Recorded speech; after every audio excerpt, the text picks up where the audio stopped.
Hello friends, let's begin with the second chapter, 12th standard economics, that is consumer awareness. So for your easy understanding, I would say it is consumer behavior. Consumer behavior, or you can say utility analysis, anything you can say. Now, very interesting, very easy chapter. Now, consumer behavior, consumer behavior. Now, can I say the biggest problem with our behavior is that our wants are unlimited? Our wants are endless, our wants keeps on multiplying, but the resources needed to fulfill those wants are limited, are scarce. So all wants cannot be fulfilled because we keep on asking things. I want to buy this, I want to buy this, I want to buy this. Now when you talk about want, can I say you will always want to buy something only when that commodity or that service gives you benefit? You will buy or you will purchase or you will demand only that commodity which gives you satisfaction and happiness, yes or no? So students, if a commodity, once again, if a commodity is able to fulfill your need and desire, if a commodity is giving you benefit, if a commodity is giving you satisfaction, then I would say that commodity has utility. Want satisfying power of a commodity. Repeat with me. Want satisfying power of a commodity. This you have to write in your board exam. Once again, want satisfying power of a commodity. Like I want to write something on this laptop. Can I say this pen will help me to write? This pen has a capacity to fulfill my need. Person is extremely hungry. Food will help him to fulfill his hunger. Food has utility. You are writing something in your notebook. Pen or a pencil is helping you. It means pen or a pencil has utility. If a commodity is helping you to fulfill your need and desire, please remember that commodity has what? Utility. So one more thing you can write: capacity of a commodity to satisfy a human want. Please write capacity of a commodity to satisfy a human want is also called as utility. But please remember students, utility is an abstract term. It's a psychological concept. It exists in the mind of a person. You cannot touch, you cannot see, or you cannot store utility. You can always experience it. So just like honesty, beauty, intelligence, utility is also a abstract concept, exists in the mind of a person, psychological concept. So want satisfying power of a commodity, want satisfying power of a commodity is called as what? Utility. Now let's understand types of utility. First is form utility. Please remember, when a raw material is converted into a final product, a plank of wood converted into a furniture leads to form utility, changing the shape of the commodity. So clay converted into a pot, sugar cane converted into sugar cane juice, 2-meter piece of cloth converted into a shirt, all these are examples of form utility. So please remember, manufacturing process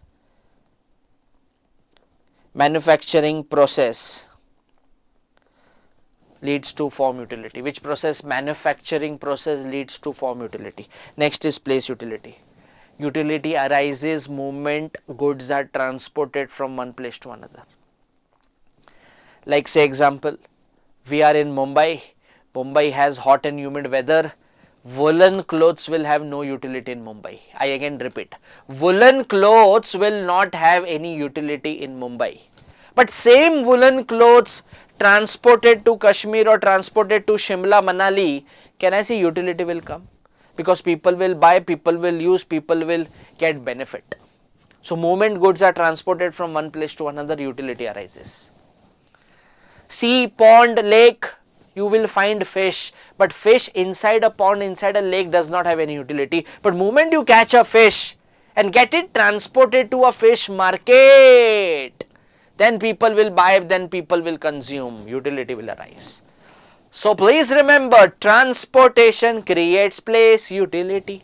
Once again, transportation creates place, utility. Next is time. Please remember, storage or a warehouse creates time utility. Like umbrellas will have more utility during rainy season, woolen clothes will have more utility during winter season. Now seasons represents time.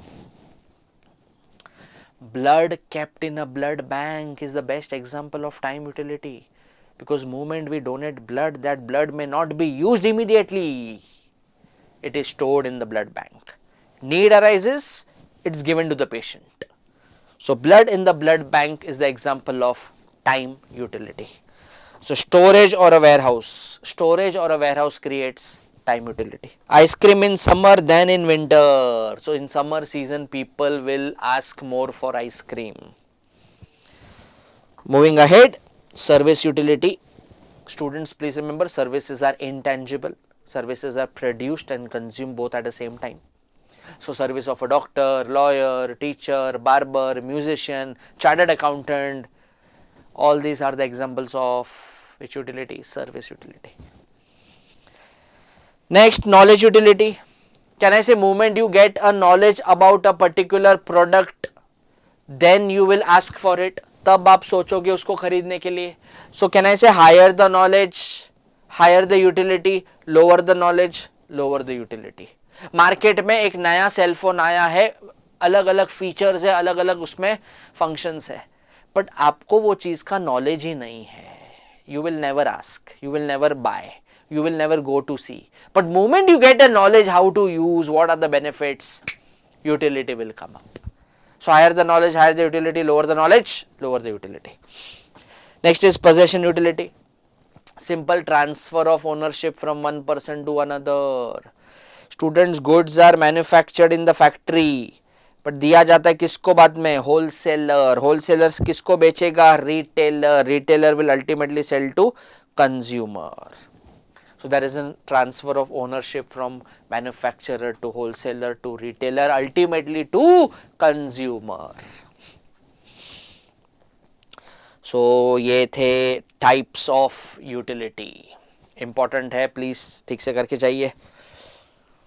Coming to the characteristics, features, again important. First, it forms the basis of demand. Logic is very simple. Why person will demand a particular commodity? Only when he is able to see some benefit. उसका मतलब he is able to get some satisfaction. उसका मतलब he is able to see some utility. So अगर utility नहीं होगा तो demand नहीं होगा. अब say example, I am a vegetarian person.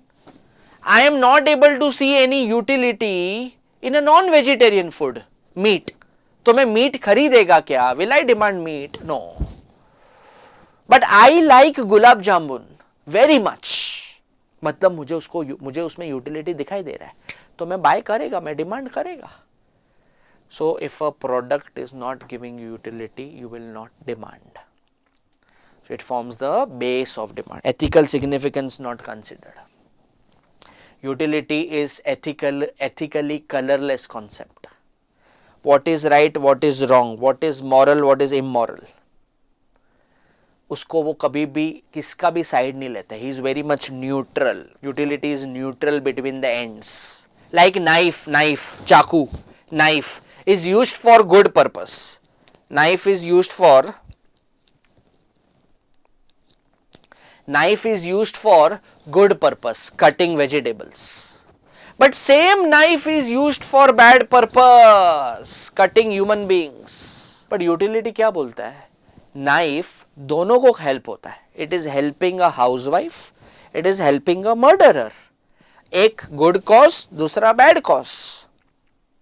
So he is not going to support neither a good cause nor a bad cause. He is very much neutral. Also differs from usefulness. Very simple. Commodity may give you utility but it may not be useful. क्या बोला मैंने? Commodity आपको utility दे सकता है but वो useful नहीं होगा शायद. Not always useful. Like cigarettes, alcohol. जो पर्सन को हैबिट है सिगरेट्स अल्कोहल पीने का, तो कैन आई से after consuming cigarettes and alcohol that person will get utility. Every additional peg of an alcohol gives him more happiness, satisfaction. But is alcohol useful? Is consuming cigarettes useful?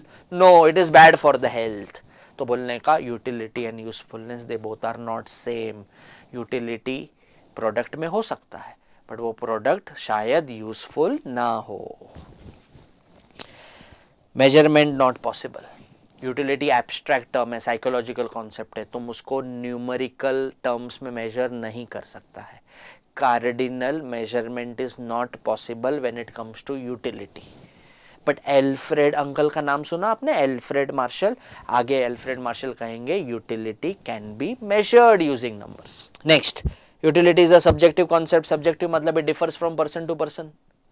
ये जो digital marker है, ये marker से मैं laptop में लिख रहा हूं, this marker gives utility to a professor, but same marker may not give utility to a student, क्योंकि आपको बुक में लिखना है, आपको नॉर्मल पेन या पेंसिल की जरूरत पड़ती है। यस और नो?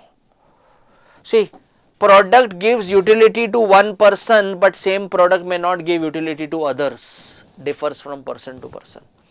सामने सामने मीट रखा है, meet, it may not give utility to a vegetarian person, but same product or same meat may give utility to non-vegetarian person. So commodity may give utility to one, but same commodity may not give utility to other person. So it is a subjective concept. It differs from person to person. Next, relative concept. So it is related to two things, place and time. ये तो हमने सीखा है. Transportation creates place, utility. Time, storage and warehouse creates time, utility. Simple. Even different from pleasure. Students, a commodity may give you utility, but it may not give you pleasure always. वो consume करने से आपको benefit होगा, satisfaction मिलेगा, utility मिलेगा, but वो खाने के बाद आपको शायद खुशी ना मिले. You won't be happy, you won't get pleasure, like consuming medicine और एन इंजेक्शन. जो जब हम मेडिसिन खाते हैं तो हमको खुशी मिलता है, ये मेडिसिन आ रहा है, मजा आया, नहीं. So please understand, product may give you utility, but it may not always give you pleasure. Taking injection is always painful. Utility है, अगर आप बीमार हो, आपने timely injection लिया, it will help a person to get cured. But are you enjoying? Are you happy? Are you getting pleasure? नहीं. So please understand, there are some commodities which gives you utility, but it may not give you pleasure. Satisfaction and utility are different. Simple, utility comes before consumption, satisfaction comes after consumption. मेरे सामने mango milk shake रखा हुआ है, wow, मेरे सामने mango milk shake रखा हुआ है, मैं डेफिनेटली उसको कंज्यूम करूंगा. क्यों? क्योंकि मुझे उसमें यूटिलिटी दिखाई दे रहा है, मुझे बहुत भूख लगी है, ये पीने के बाद I will be happy. But whether I am actually satisfied or dissatisfied, ये मुझे मैंगो मिल्क शेक पीने के बाद पता चलेगा. सो मैंने उसको क्यों पिकअप किया, मैंने क्यों उसको उठाया? क्योंकि मुझे उसमें यूटिलिटी दिखाई दे रहा था बिफोर कंजम्पशन. पीने के बाद पता चला टेस्ट सुपर्ब था, ब्यूटीफुल, वाओ, मस्त, मजा आ गया पीने के बाद mango milk shake. So please understand, after consumption I got satisfaction, I was satisfied. तो बोलने का utility comes before consumption, satisfaction comes after consumption. अगर उसका टेस्ट अच्छा नहीं होता, टेस्ट थोड़ा सार होता, I would have been dissatisfied. But वो सेटिस्फैक्शन डिससेटिस्फैक्शन कब पता चला? बिफोर कंजम्पशन के आफ्टर कंजम्पशन? After consumption. तो क्या बोलने का, utility and satisfaction they both are different. फिर utility depends on intensity of want. Utility depends upon intensity of want. Higher the intensity higher the utility. क्या? Higher the intensity higher the utility, lower the intensity lower the utility. Person को बहुत प्यास लगी है, person 5-6 घंटे से पानी नहीं मिला है उसे, he is extremely thirsty. Can I say first glass of water? A first glass of water is going to give him very high level of satisfaction. Second glass of water भी उसको satisfaction देगा, लेकिन first से कम. Third glass भी उसको satisfaction देगा, लेकिन second से कम. फिर एक पॉइंट ऐसा आएगा जब वो कहेगा okay that's it, I am full now, अब मुझे पानी नहीं पीना है. अब उसका सेटिस्फैक्शन यूटिलिटी हो चुका है 0. सो एक ही चीज़ आप बैक टू बैक जब कंज्यूम करोगे तो आपको इनिशियली सेटिस्फैक्शन हाईएस्ट होता है, क्योंकि आपको इंटेंसिटी हाईएस्ट होता है. The urgency of for that product is very high.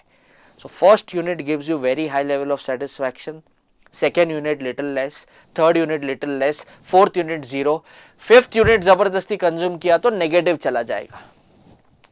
So please understand, more of a thing you have, initially your utility will be highest, but later on it will fall because your intensity is going down.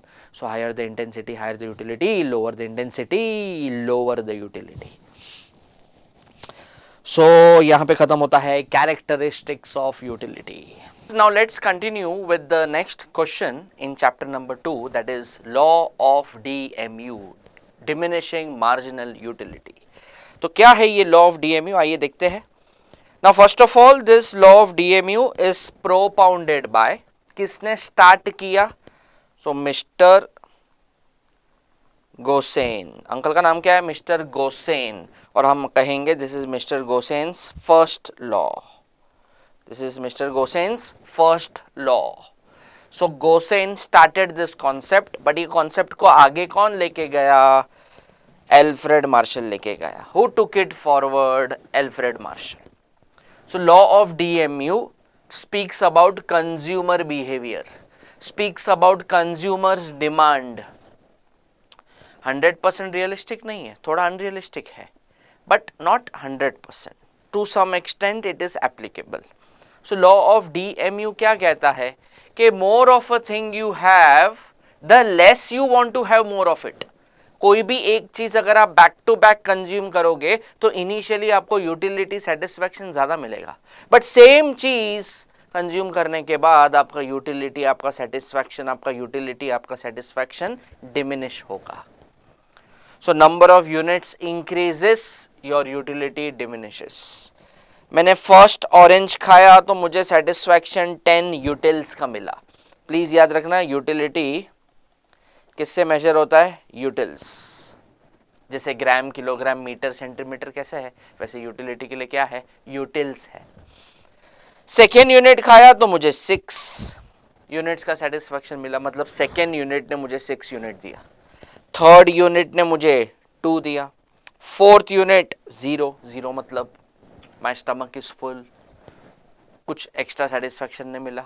और fifth unit मैंने forcefully consume किया तो मेरा utility negative हो गया, जिसे हम dish utility भी कहते हैं. क्या कहते हैं? डिस यूटिलिटी या फिर डिस सेटिस्फैक्शन भी आप बोल सकते हैं. नाउ अगर मैं आपको बताऊं टोटल यूटिलिटी, अगर मैं बताऊं तो ये दोनों को ऐड करोगे तो आपको टोटल मिलेगा. This is your total utility. 10 + 6 16, 16 + 2 18, 18 + 0 0 और 18 - 2 करेंगे तो 16 होगा. सो टोटल यूटिलिटी वैसे बढ़ रहा है, 18 ही रहेगा. 18 + 0 इज 18 और 18 फिर हो गया 16. तो टोटल यूटिलिटी इंक्रीजेस कांस्टेंट फिर decreases. Total utility increases constant decreases, but marginal utility decreases, marginal utility diminishes. So first unit marginal utility is maximum. क्या बोला मैंने? First unit marginal utility is maximum. Second unit onwards marginal utility false.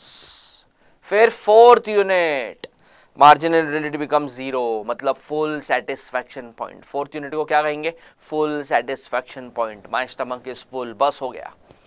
Fifth unit forcefully consume किया है तो dissatisfaction या dish utility कहेंगे.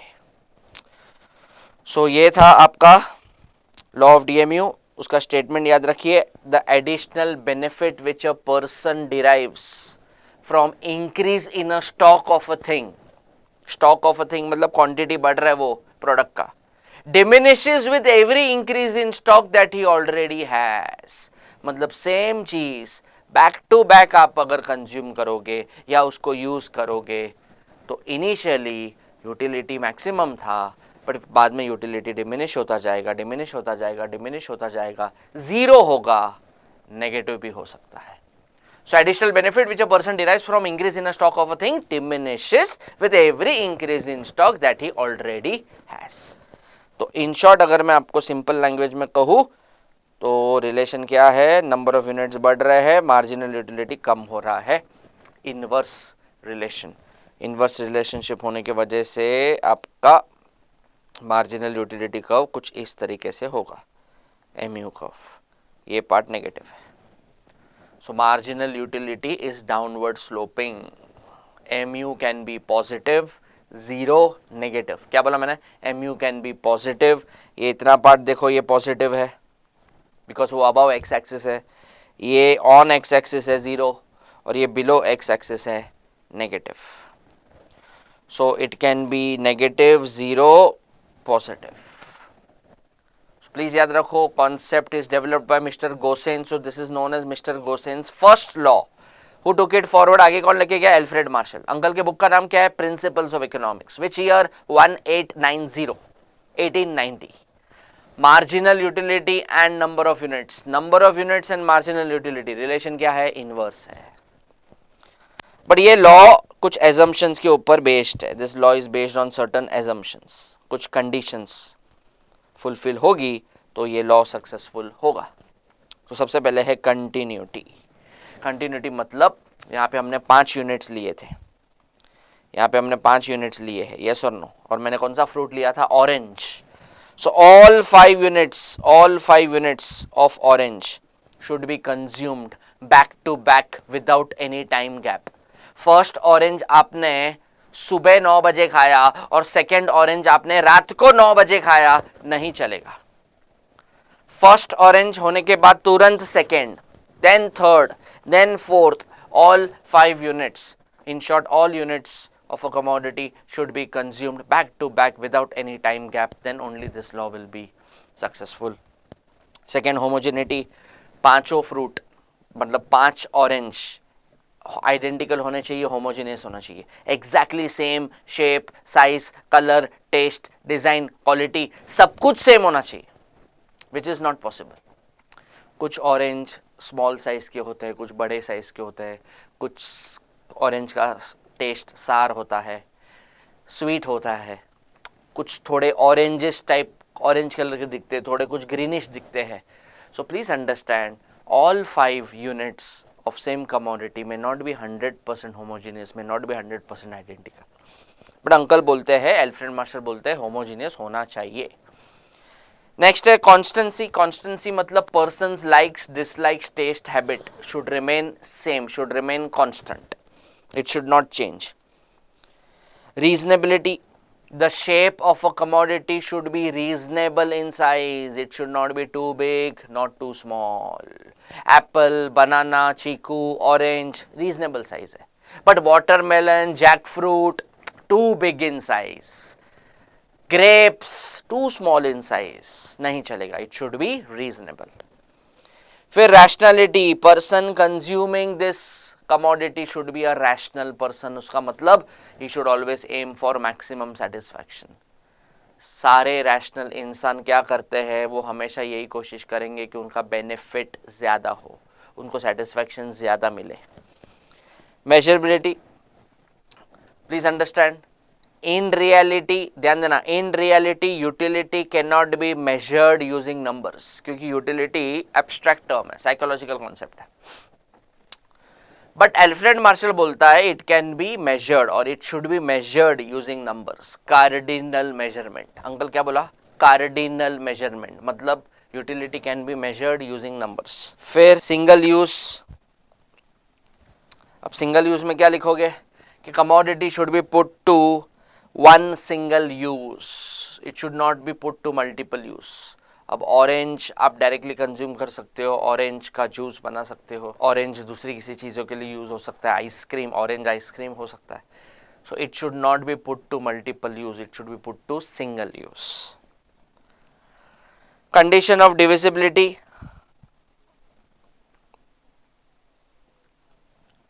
Condition for divisibility.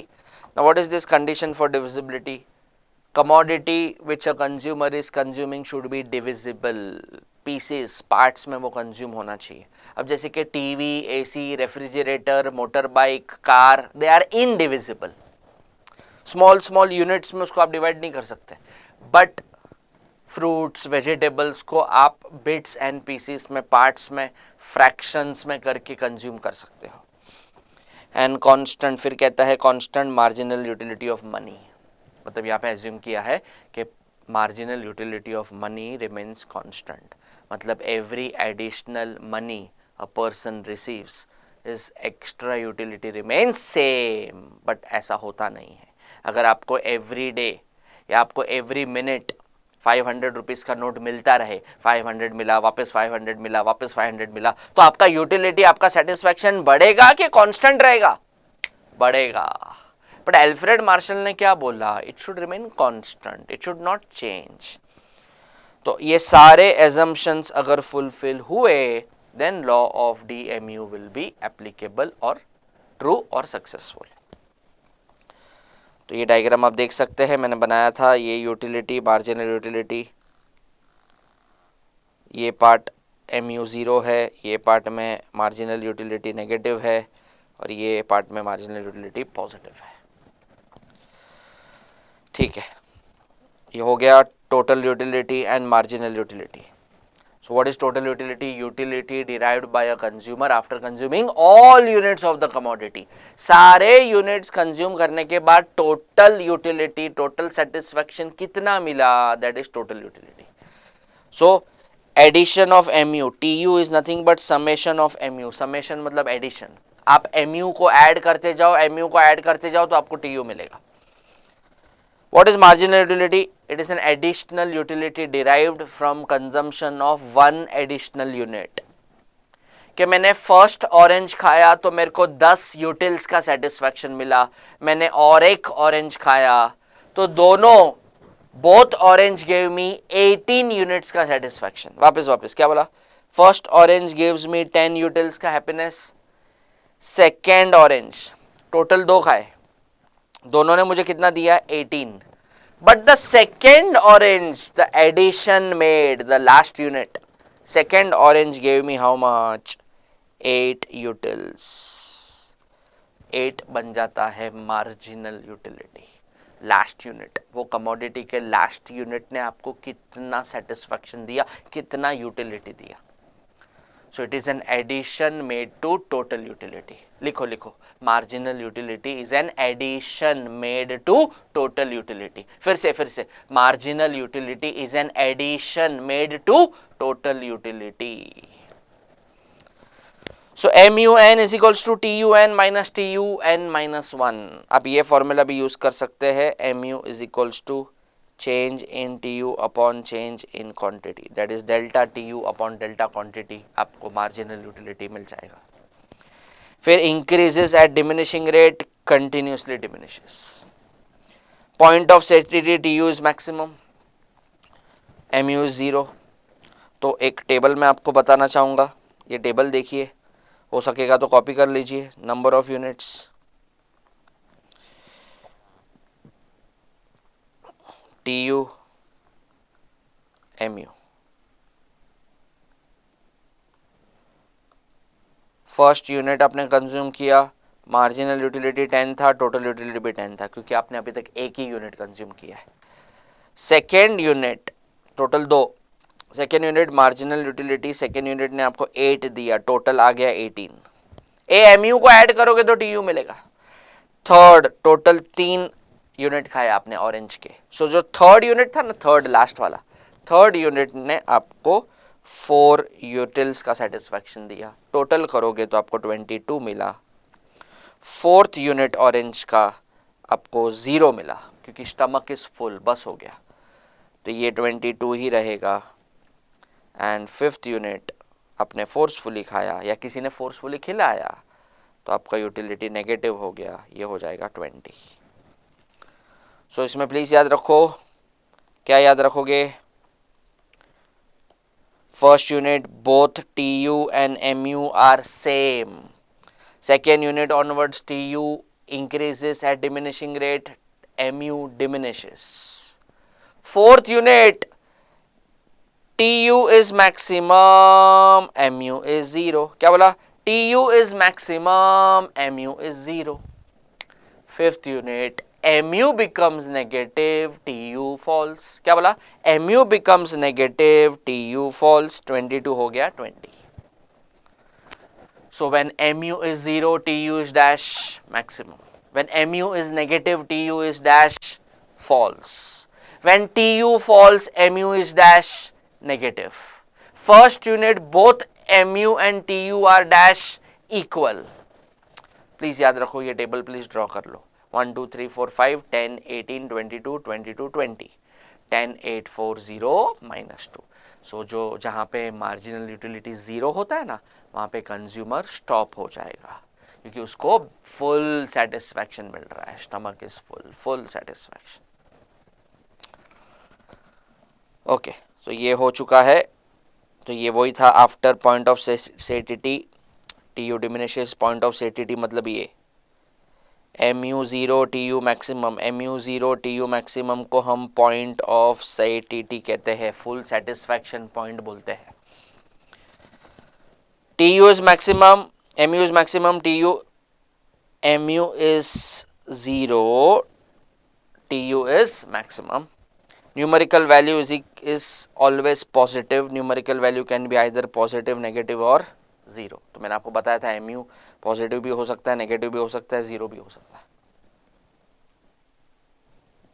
ठीक है, ओके. फिर value in use, value in exchange. Marginal utility, total utility, value in use. जैसे कि वाटर एंड डायमंड्स का एडिशनल यूटिलिटी ज़्यादा होता है, it is value in exchange. Okay, so ये डिस्टिंग्विश प्लीज़ अच्छी तरीके से करके जाना. आइए देखते हैं exceptions to law of DMU. कहाँ पे लॉ ऑफ DMU एप्लीकेबल नहीं है, तो यहाँ पे रिलेशन उल्टा होगा. Higher the units higher the utility, lower the units lower the utility. First है हॉबीज़. लोगों को हॉबी होती है स्टैम्प कलेक्शन करने का, जूते कलेक्ट करने का हॉबी, फिर पेंटिंग्स कलेक्ट करने का हॉबी. मुझे पेन कलेक्ट करने का हॉबी है. I try to collect more number of pens. तो कहना है से more I collect, more I am happy, more I am satisfied. मैं जितनी ज़्यादा पेन कलेक्ट करता हूँ उतनी मेरे को खुशी मिलती है, उतना मुझे सेटिस्फैक्शन मिलता है. मेरी यूटिलिटी बढ़ रही है कि कम हो रही है? बढ़ रही है. Number of units increases, marginal utility increases. Drunkard the one who consumes alcohol, जिसको एल्कोहल पीने का हैबिट है. सो कहना है से every additional peg of alcohol will give him very high level of satisfaction. First peg बहुत खुशी मिला, सेकेंड पेग बहुत खुशी मिला, थर्ड पेग बहुत खुशी मिला, क्योंकि उसको वो चीज़ का हैबिट है, मुझे और दो और दो और दो और दो.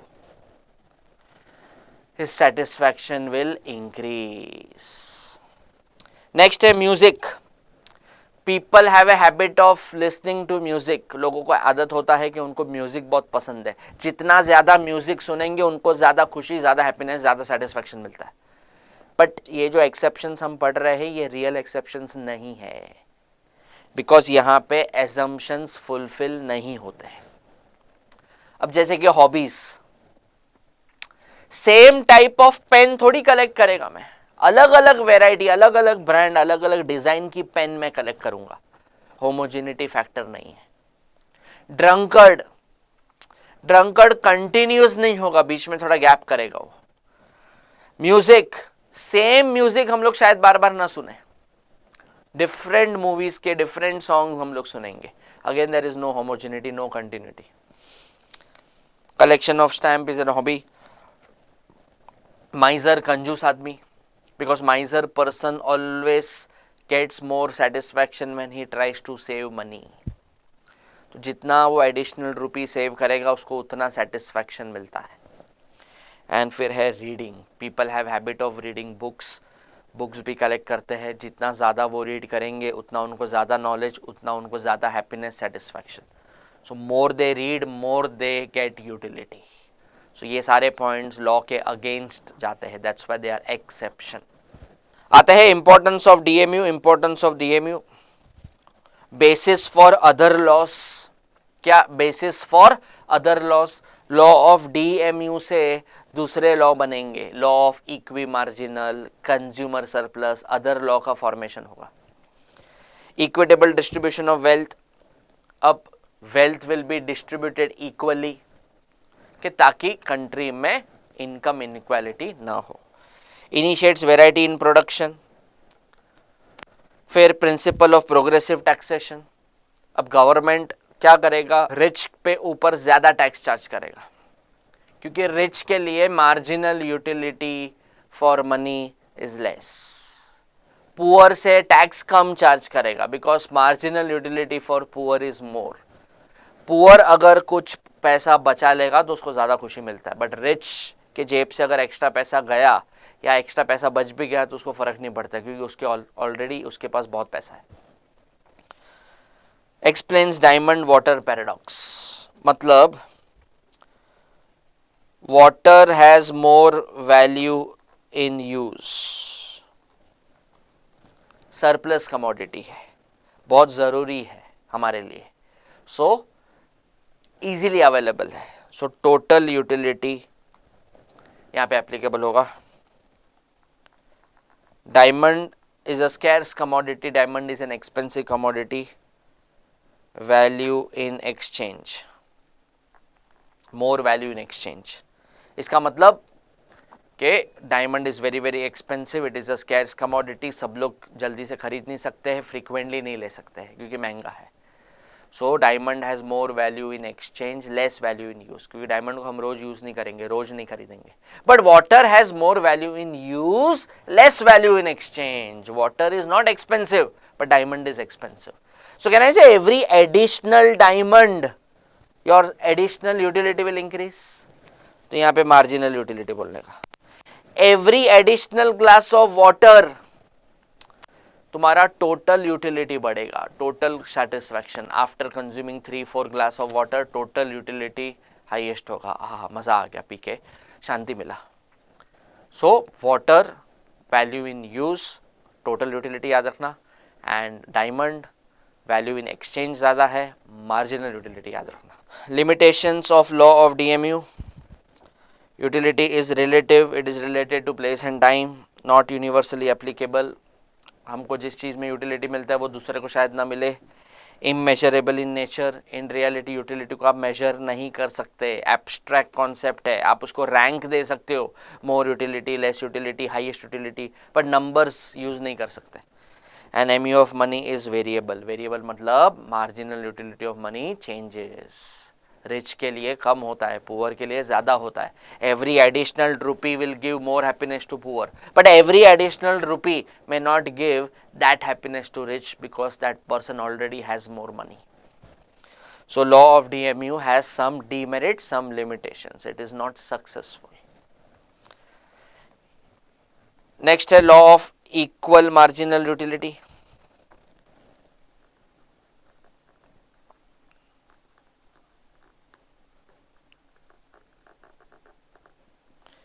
इसको आप इक्वी मार्जिनल यूटिलिटी भी कह सकते हैं।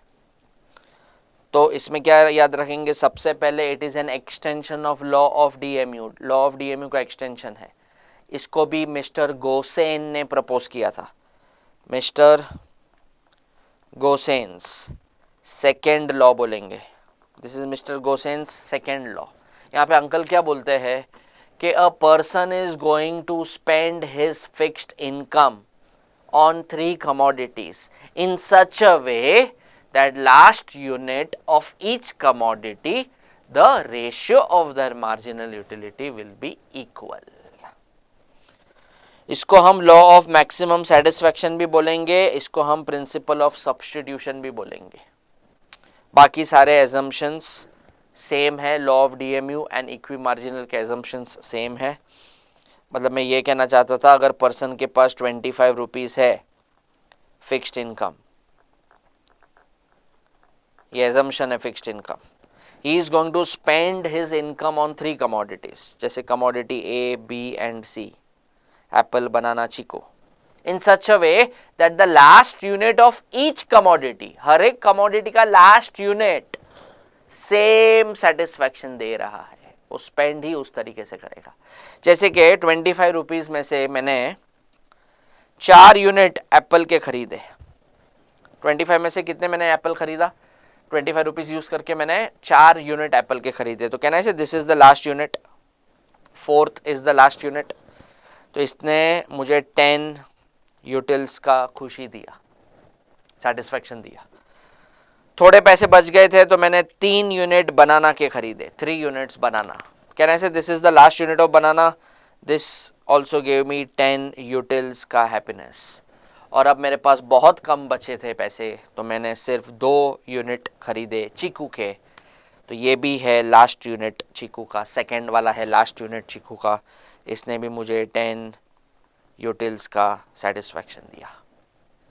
सो मैंने क्या बोला, consumer is going to spend his fixed income on 3 commodities in such a way that the last unit, क्या बोला, the last unit of each commodity, the ratio of their marginal utility will be equal. इसको हम कहते हैं equi marginal utility. तो marginal utility of product x upon price of product x is equals to marginal utility. तो मैं आप लोगों के लिए आसान कर देता हूँ, मैंने ए बी सी यूज़ किया है ना, so marginal utility of product A upon price of product A is equals to marginal utility of product B upon price of product B is equals to marginal utility of product C upon price of product C is equals to marginal utility of money. ME of A upon price of A is equals to ME of B upon price of B is equals to ME of C upon price of C is equals to marginal utility of money. ये formula आप use कर सकते हैं। वो लोग ने X Y Z लिया है, मैंने A B C लिया है। Okay. See, last rupee spent on each commodity yields him equal marginal utility. So law of maximum satisfaction भी बोलते हैं, extension of law of DMU भी बोलते हैं, second law गोसेन, बट ये कॉन्सेप्ट को आगे कौन लेके गया, एल्फ्रेड मार्शल, सब कुछ सेम है। सो ये आपका इक्वी मार्जिनल ख़त्म होता है, और यहाँ पे ख़त्म होता है हमारा chapter number 2, consumer behaviour utility, features, characteristics features, फिर लॉ ऑफ डीएमयू, सब सही तरीके से करके जाइए, इंपॉर्टेंट है वो। एजम्पशंस, एक्सेप्शंस सब बराबर करके जाना। एग्जाम में अगर एक्सप्लेन लॉ ऑफ डीएमयू पूछा तो you have to introduce law of DMU, right statement, additional benefit which a person derives from increase in stock of a thing, वो वाला स्टेटमेंट। फिर एजम्पशंस लिखो, एटलीस्ट 6-7 एजम्पशंस आप अपने ओन वर्ड्स में explain करो, डायग्राम बनाओ, टेबल बनाओ, एंड राइट एक्सेप्शंस के हेड पॉइंट्स। बट अगर ऐसा पूछा है explain law of DMU with exceptions, तो एक्सेप्शंस को एक्सप्लेन भी करना पड़ेगा। So this was your chapter number 2, that is consumer behaviour. So आइए शुरू करेंगे नेक्स्ट वीडियो में चैप्टर नंबर 3 ए, जो है डिमांड एनालिसिस। Thank you.